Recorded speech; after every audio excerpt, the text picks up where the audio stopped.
এই মুহূর্তের সবচেয়ে বড় খবর, উত্তর পূর্বের রাজ্যে ত্রিপুরার কৈলাস শহরে ফের বিজেপি ছেড়ে কংগ্রেসে যোগদান করলেন 470 জন ভোটার। তাদের হাতে দলীয় পতাকা তুলে দিলেন কংগ্রেসের বিধায়ক বীরজিৎ সিনহা এবং সরাসরি দেখতে পাচ্ছেন জেলা পরিষদের প্রার্থী বদরুজ্জামান মহাশয়।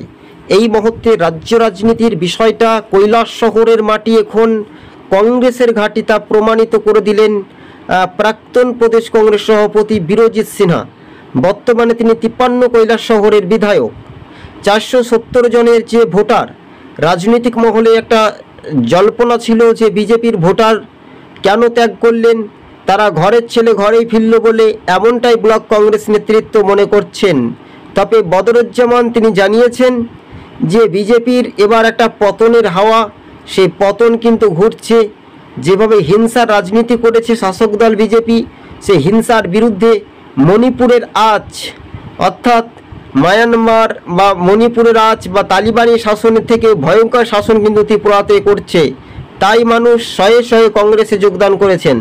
দিনের টিভি ইউটিউব চ্যানেলটি যদি ভালো লেগে থাকে দর্শক বন্ধুগণ, চ্যানেলটিকে প্রথম থেকে শেষ পর্যন্ত দেখার পর অবশেষে সাবস্ক্রাইব করে সঙ্গে থাকুন। হ্যাঁ, এবার বিষয়টা হচ্ছে পঞ্চায়েত ভোট। 8 আগস্ট ত্রিপুরার উত্তর পূর্ব রাজ্যে পঞ্চায়েত নির্বাচন।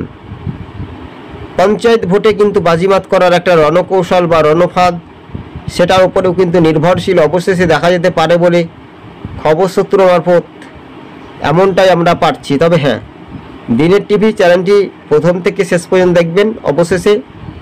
তারপর ভালো লাগলে একটা লাইক, কমেন্ট এবং শেয়ার করতে ভুলবেন না।